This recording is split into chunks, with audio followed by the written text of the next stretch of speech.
Thanks, Pastor. Well, good evening, everybody. How are you doing tonight? Wonderful. Oh, you're on this side?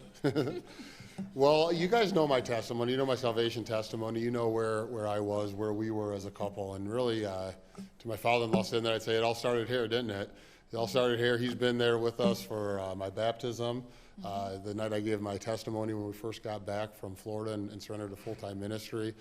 And so I'm not going to go into too much detail about just my salvation testimony, but what I did want to share here tonight in front of my immediate family and my church family is, when they told the Lord that his family, his immediate family, his mother and his brothers and sisters were out trying to come in, he said, "Behold, my brothers and my sister and my mother."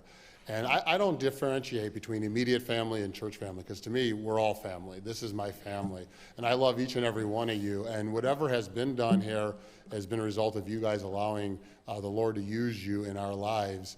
And whatever is done from this point forward, because it all started here, but it's not going to end here, at least not for now anyways. You guys have fruit. It's fruit to your account. And so the opportunity to be ordained and sent out of the Cleveland Baptist Church is extremely humbling, but extremely meaningful to me. So whatever the Lord does use us to do in the future, know that you have a part in it. And so in Luke, I don't want to get this wrong. We definitely want to get the scriptures wrong, right, Pastor? Luke chapter 14, verse 33. And I spent a lot of time this last year with our Sunday school class preaching Romans 12, 1 and 2, to just submit yourself and allow God to use you whichever way, shape, or form he would like. Just simply be a willing vessel. And so when you do that, when you open yourself up to that, when you surrender to Lord, your will, nothing more, nothing less, nothing else, you have to go to Luke 14 where it tells us to count the cost. And verse 33 of Luke 14 says, "So likewise, whosoever he be of you that forsaketh not all that he hath, he cannot be my disciple." And so count the cost, but it is worth it. It is bittersweet, as Pastor said, because we're leaving our family in more ways than one. But it is so sweet to seek and then to surrender to the Lord's will. And when you're willing to do that, he will give you grace to do so.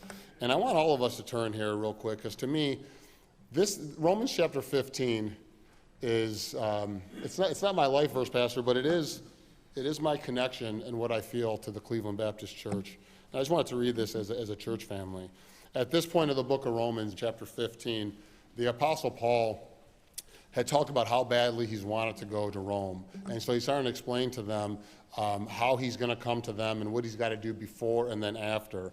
And so in Romans chapter 15, verse 23, after he explained how he's preached the gospel everywhere God had intended him to do, he says, "But now having no more place in these parts, and having a great desire these many years to come to you, whensoever I take my journey into Spain, I will come to you." So I'm going to Spain, but on my way to Spain, I'm going to come to you. "For I trust to see you in my journey, and to be brought on my way thitherward by you, if first I be somewhat filled with your company." But verses 25 through 27, this is what the Cleveland Baptist is to us. It says, "But now I go unto Jerusalem," or I would say unto the Cleveland Baptist Church, "to minister or to serve unto the saints. For it hath pleased them of Macedonia and Achaia to make a certain contribution for the poor saints which are at Jerusalem. It hath pleased them verily or truly, and their debtors they are." And let me say, I stand here before you tonight a debtor to the Cleveland Baptist Church and to my church family and my family and my dear mentors that have come and traveled to be a part of this. And I would not be leaving. This has been the hardest decision of my life. This was harder than leaving Florida and all the blessings that we had that the God gave us there. This is harder than that. And I wouldn't be leaving if Pastor and I didn't pray about this and seek the Lord's will for over a year, or just about a year to do so. But let it be known, if any of you ever need anything, if Pastor calls me and says we need something, I am here. I am your debtor. I owe this church everything I have, my salvation, my marriage, my children's salvation. It all started here. Yes, it's all God, but God works through men, and he works through his bride, his local church. And I love each and every one of you as my own family. And I can't thank you all enough for what you've invested in me and know that it will not go void. I will pass it on to other people. I don't know about you guys, but I feel like we have the best church in the world. And I feel like I found an area that needs many more Cleveland Baptist churches. We're going to an area in Fairfax County, right in the heart of the things, that there's 1 million people in Fairfax County, 1 million people. And there's only 3 gospel preaching, evangelizing churches. And if you added those 3 together, they may equal the size of Cleveland Baptist Church. Just to put it in perspective, we hand out about 110,000 tracts a year here, and we are a soul-winning, go-get-'em church.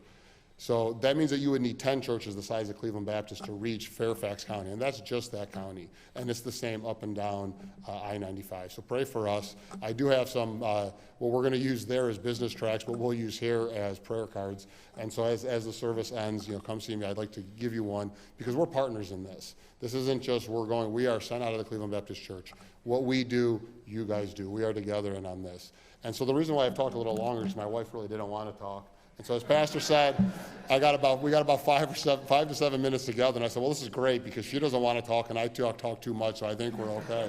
Did you have anything you want to add? Well, shocker, I'm going to talk. Amen.